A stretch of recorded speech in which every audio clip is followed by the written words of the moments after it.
जैसा कि last episode में हमने देखा कि सी गोड डेस्टिनी कंपटीशन में काइतू के पसीने छूट रहे थे, पर किसी न किसी तरह करके खुद को संभालते हुए वो जियाओतियो को प्रपोज कर ही देता है और जियाओतियो ने भी उसका प्रपोजल एक्सेप्ट कर लिया था और ये इस कंपटीशन में बनने वाला पहला कपल होता है। इसी वजह से सभी लोग काफी खुश हो रहे थे। इसके बाद हमने देखा कि जू शेंसी ने जियांग नानन को बहुत ही हार्ट टचिंग वे में प्रपोज किया था, बट चाहते हुए भी जियांग नानन उसके प्रपोजल को एक्सेप्ट नहीं करती। पर ऐसा करने की वजह से वो खुद भी बहुत हर्ट हो रही थी। जरूर उसके ऐसा करने का कोई ना कोई रीजन तो है जो हम अभी नहीं जानते। और फिर इसके बाद हमारे हीरो यू हाओ ने वैंग दोंग को प्रपोज किया था, जिसकी वजह से वहां पर बहुत ही रोमांटिक सा सीन क्रिएट हो जाता है और वैंग दोंग ने भी उसके प्रपोजल को एक्सेप्ट कर लिया था। अब आगे ये एपिसोड भी स्टार्ट होता है बिल्कुल उसी सीन से जहां पर यू हाओ और वैंग दोंग को देखते हुए वहां पर खड़ी हुई दो लड़कियां बहुत ही हैरानी के साथ बोल रही थीं, वो वैंग दोंग है। हमें तो अब पता चल रहा है कि वैंग दोंग एक लड़की है। और नहीं, हमने तो अपना क्रश खो दिया। वहीं दूसरी तरफ यू हाओ वैंग दोंग को देखते हुए कहता है, ये वाकई ही तुम हो वैंग दोंग। इस पर वैंग दोंग कहती है, क्या तुम बेवकूफ हो? पर इतने भी नहीं। ऐसा वो इसलिए बोल रही होती है क्योंकि यू हाओ ने उसे नहीं पहचाना कि वो एक लड़की है। पर यू हाओ उसकी इस बात पर ध्यान ना देते हुए कहता है, मुझे तो अब पता चला कि गॉडेस हमेशा से ही मेरे साथ रह रही थी। इस पर वैंग दोंग अपने दिल की बात बताते हुए कहती है, मैं तो ये सोचकर परेशान हो रही थी कि तुम मेरी असलियत को नहीं अपनाओगे। इस पर यू हाओ उसका हाथ पकड़ते हुए बड़े ही प्यार से कहता है, तुम वही हो जो तुम हो। सीनियर जू शेंसी भी इनके इस रोमांटिक मूवमेंट को देखते हुए कहते हैं, फाइनली अब ये दोनों साथ हैं। पर ये दोनों इतने सालों तक एक छत के नीचे रहे हैं, फिर भी ये एक दूसरे की रियलिटी नहीं जानते थे। वहीं जियाओजिया भी इन दोनों को देखकर बहुत खुश हो रही होती है और खुश होते हुए कहती है, फाइनली ये दोनों अब एक साथ हैं। तभी काइतू उसे कहता है, अगर वैंग दोंग कुछ दिन पहले हमारे पास नहीं आया होता तो हम भी बिल्कुल यू हाओ की तरह अंधेरे में होते कि क्या वो सच में लड़की ही है। जबकि मिस जियांग नानन इन दोनों को देखकर खुश होते हुए कहती हैं, एक रिलेशनशिप को ऐसे ही स्टार्ट होना चाहिए। ये कहने के बाद वो जू शेंसी की तरफ देखती है, यानी कि वो भी जू शेंसी को चाहती हैं। और अब यू हाओ और वैंग दोंग एक दूसरे को हक करते हैं, जिस पर सीनियर बीबी और कीकी इन दोनों को कॉन्ग्रेचुलेट करते हैं। साथ ही उनके प्यार के लिए उन्हें बेस्ट विशेस भी देते हैं। इसी के साथ सी गो डेस्टिनी के इस कंपटीशन को खूब सेलिब्रेट किया जाता है। पर यहाँ पर हम देखते हैं कि सीनियर बीबी जियाओया को मिस कर रहे होते हैं और अपने मन में बोल रहे थे, जियाओया तुम कहाँ पर हो।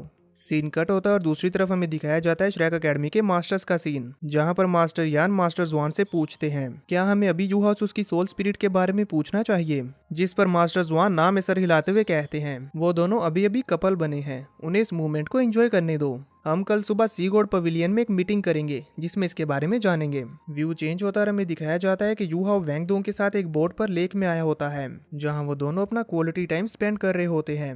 तभी यहाँ वैंग दोंग जानबूझकर अपनी आइडेंटिटी छुपाने के लिए यू हाओ से माफी मांगती है। तो इस पर यू हाओ कहता है, मैं समझ सकता हूँ और असल में मैं इसके लिए शुक्रगुजार भी हूँ। तो इस पर वैंग दोंग हैरानी के साथ पूछती है, शुक्रगुजार? बिल्कुल मैं हूँ।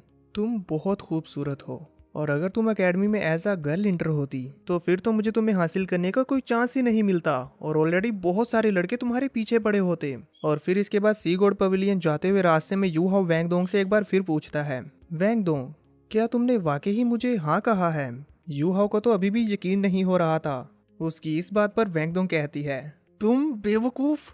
और साथ ही उसने अपना हाथ आगे कर दिया था, तो यू हाओ भी खुशी के मारे भागते हुए जाकर उसका हाथ थाम लेता है।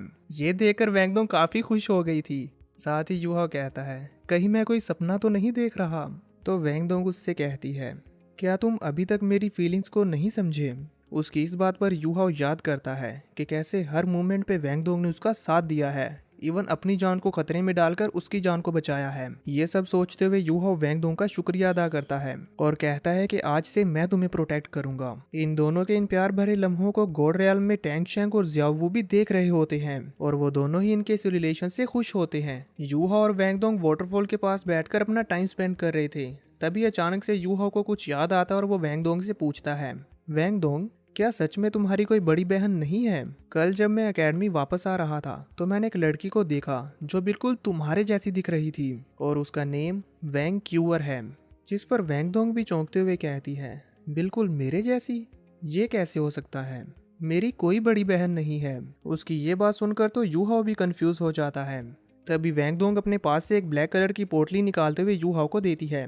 तो यू हाओ उससे पूछता है, ये ये तो वो पोटली है जो तुम्हें अंकल टाई ने दी थी, तुम इसे मुझे क्यों दे रही हो? तो वैंगडोंग वहां से जाते हुए उससे कहती है, मुझे नहीं पता, सेकंड फादर ने कहा था कि ये मेरे फादर ने तुम्हें देने को कहा है। उसकी इस बात पर जैसे ही यूहा उस पोटली को ओपन करने वाला होता है तभी वैंगडोंग उसे रोक देती है और कहती है, इसके ऊपर मेरे फादर की सील है, तुम इसे डायरेक्टली ओपन नहीं कर सकते। उन्होंने कहा है कि इसे खोलने के लिए तुम्हें सही वक्त आने का इंतजार करना होगा। अब इसके बाद ये दोनों सोने के लिए सी गॉड पवेलियन में जाने लगते हैं। जहाँ जाकर वैंगडोंग अपने रूम में चली जाती है तो यूहा भी उसके पीछे पीछे उसके रूम में चला गया था। इस पर वैंगडोंग उसे धकेलते हुए रूम से बाहर निकाल देती है कि तुम्हारा रूम ये नहीं है, तो साथ वाला रूम तुम्हारा है।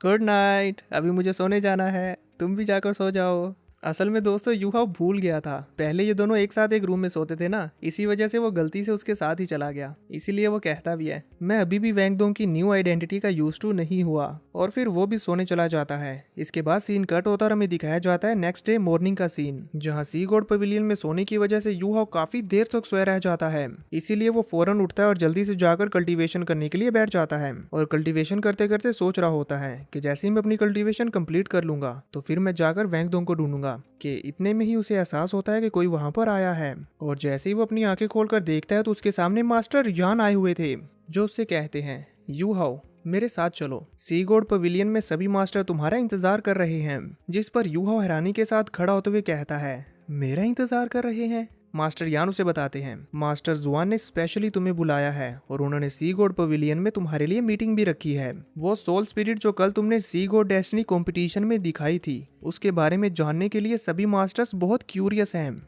अब जल्दी चलो वरना हम लेट हो जाएंगे। अब यूहाओ मास्टर यान के साथ मीटिंग में जाने लगता है तो वहीं दूसरी तरफ हम देखते हैं कि सी गॉड पवेलियन में यूहाओ के सभी फ्रेंड्स इकट्ठा हो रहे होते हैं। और वो यहाँ पर क्यों इकट्ठा हो रहे थे इसके बारे में हमें सीनियर बीबी से पता चलता है। वो बताते हैं कि सभी लोग आ गए हैं, अब हमें सिर्फ यूहाओ के आने का इंतजार करना है। इसके बाद हम न्यू टैंक सेक्ट को देखने के लिए जाएंगे। जो जानकर ये सभी काफी खुश होते हैं। वहीं दूसरी तरफ हम देखते हैं कि यूहाओ भी अब मास्टर यान के साथ मीटिंग में पहुंच चुका होता है, जहाँ वो सभी मास्टर्स को सबसे पहले इंतजार करवाने के लिए सॉरी कहता है। तो इस पर दीन यान उससे कहते हैं, यूहाओ तुम्हें अपनी सोल स्पिरिट से सभी को डिटेल में इंट्रोड्यूस करवाना चाहिए। जिस पर यूहाओ आइस गॉडेस को बाहर निकालता है और आइस गॉडेस वहां पर आते साथ ही सभी मास्टर्स को बहुत ही प्यार से देखती है और फिर वापस से यूहाओ के हाथ पर आकर बैठ गई थी। तो अब यूहाओ आइस गॉडेस के बारे में डिटेल में बताने लगता है कि सोल स्पिरिट एक इंडिपेंडेंट एग्जिस्टेंस है जो soul ring, soul bone and martial soul से हटके है। इनका नेम है आइस गॉडेस और मेरी सभी ऑरेंज सोल रिंग्स इन्हीं की बदौलत है।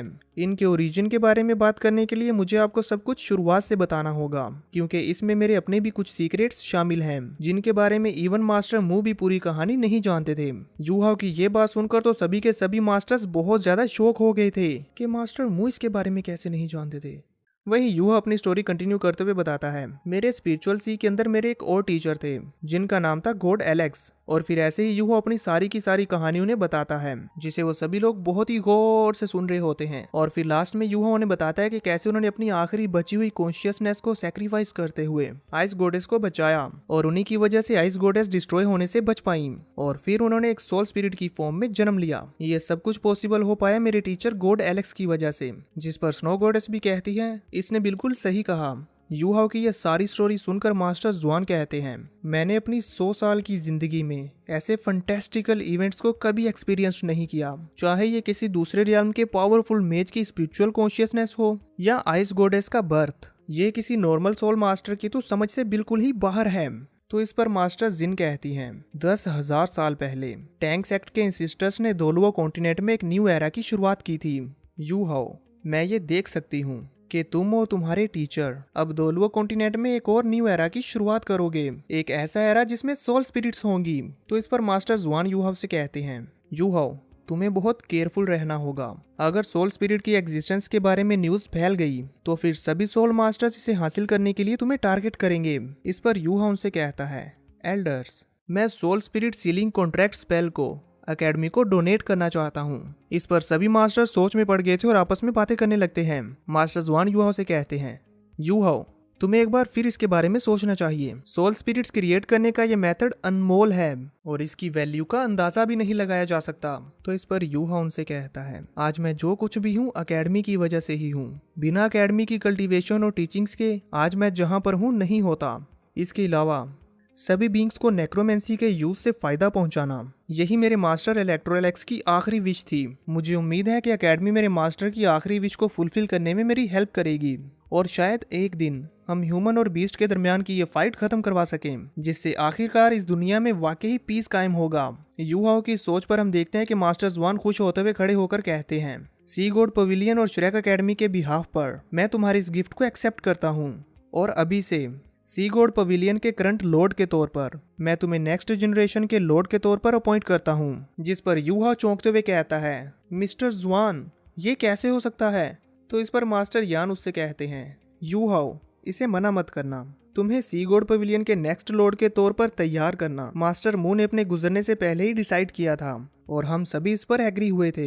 इसलिए यूहाओ भी अब मना नहीं करता और उनकी इस बात को मान जाता है। व्यू चेंज होता और हमें दिखाया जाता है कि यूहाओ अपने सभी दोस्तों के साथ मिलकर अब टैंक सेट को देखने के लिए जा रहा होता है, जहां वो जाते हुए रास्ते में अपने दोस्तों को भी बताता है कि अब वो सी गॉड पवेलियन के नेक्स्ट जनरेशन का लॉर्ड है। ये जानकर जू शेंसी यूहाओ के इस ओहदे का फायदा उठाने की कोशिश कर रहा था। इस पर जियांग नानन जू शेंसी से कहती है, ऐसा इसलिए क्योंकि यूहाओ टैलेंटेड है, तुम्हारी वजह से नहीं। तो इस पर सीनियर बीबी भी कहते हैं, नानन बिल्कुल सही कह रही है।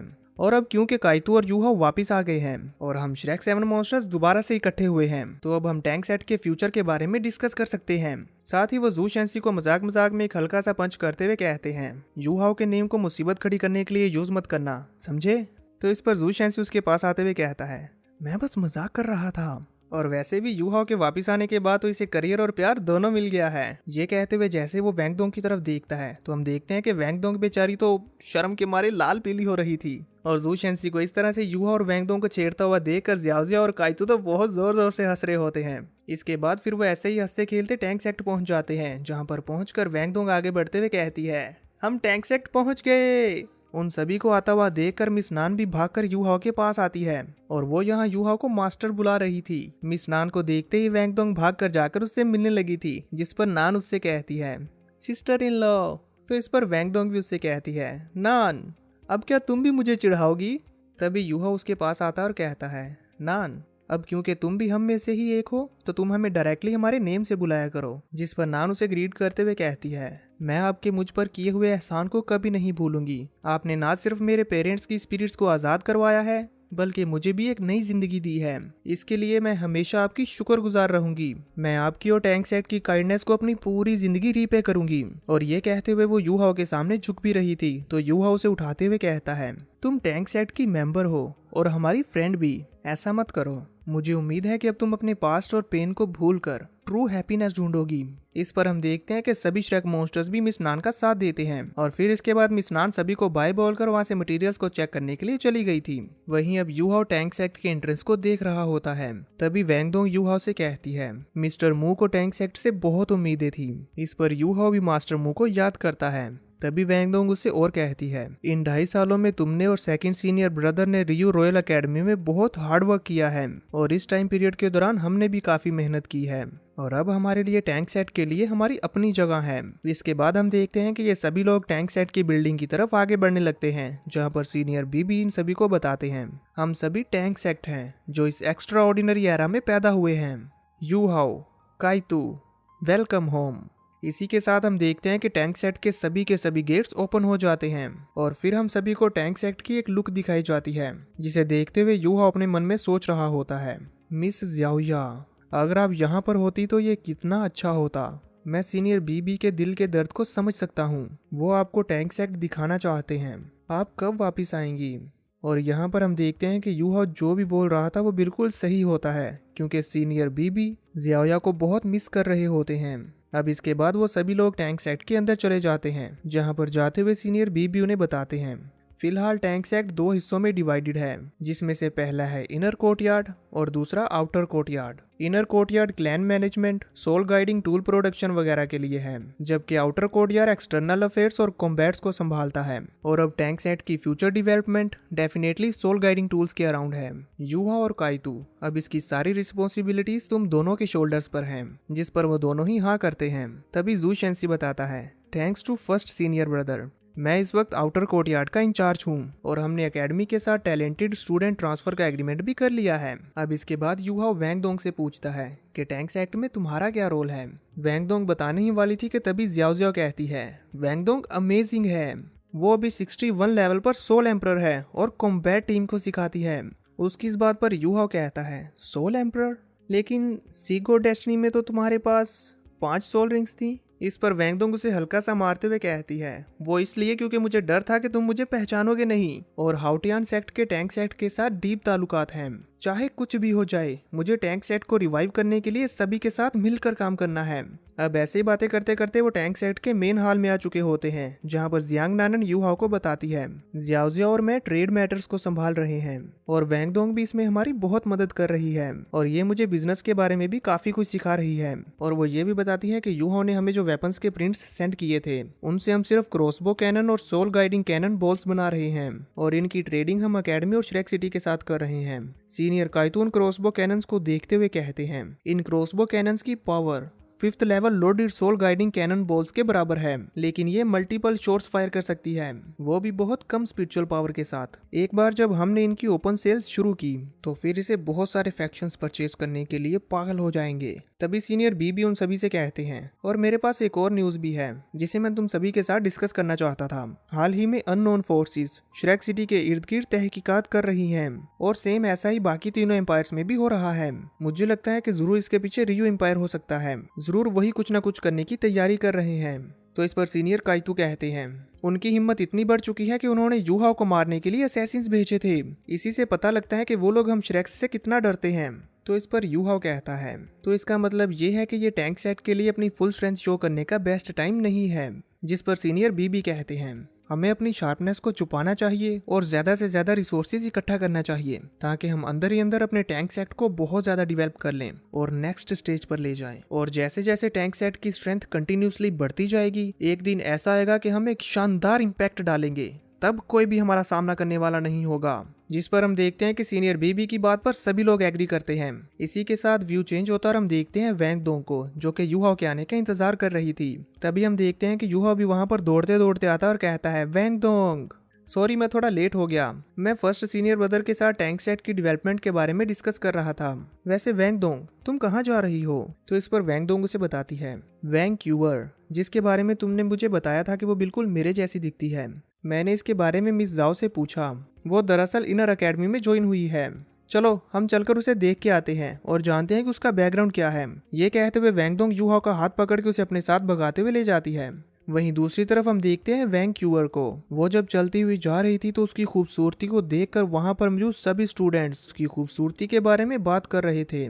वैंगडोंग को भी वो वहां दूर से जाते हुए दिखाई देती है। इसी वजह से वैंगडोंग भी जल्दी जल्दी उसका पीछा करने लगी थी। तो यूहाओ भी भागते हुए उसका पीछा करते करते एक लड़की से टकरा जाता है, इसलिए वो उसे माफी मांगते हुए जल्दी से वैंगडोंग का पीछा करने लगता है और उसे अपने लिए रुकने को भी कहता है। पर हम देखते हैं कि वैंगडोंग को तो बस जल्दी से उस वैंक्यूनर के बारे में जानना था कि आखिर वो है कौन। जबकि हम देखते हैं कि वैंक्यूनर तो यहाँ पर श्रेक अकेडमी में इंटर होने के लिए खुद को रजिस्टर करवाने के लिए आई हुई थी, जहाँ रजिस्ट्रेशन करने वाले मास्टर उसे उसका नकाब उतारने को कहते हैं। और जैसे ही वो अपना नकाब उतारती है तो वो तीनों के तीनों मास्टर उसकी खूबसूरती को देखकर हक्के बक्के रह गए थे और वहां पर मौजूद सभी स्टूडेंट्स उसकी खूबसूरती के बारे में ही बातें कर रहे थे कि तभी इतने में हम देखते हैं कि वैंगडोंग भी वहां पहुंच चुकी थी, जिसे वैंक्यूनर भी सेंस कर लेती है। और वो जैसे ही वैंगडोंग की तरफ पलट कर देखती है तो हम देखते हैं कि ये दोनों ब्यूटीज एक दूसरे को देखकर काफी हैरान थी, क्योंकि ये बिल्कुल सेम टू सेम एक दूसरे से मिलती है और इसी वजह से ये दोनों एक दूसरे में खो सी गई थी। और अब हमें नेक्स्ट एपिसोड में मालूम होगा कि ये न्यू लड़की कौन है और इसका बैकग्राउंड क्या है।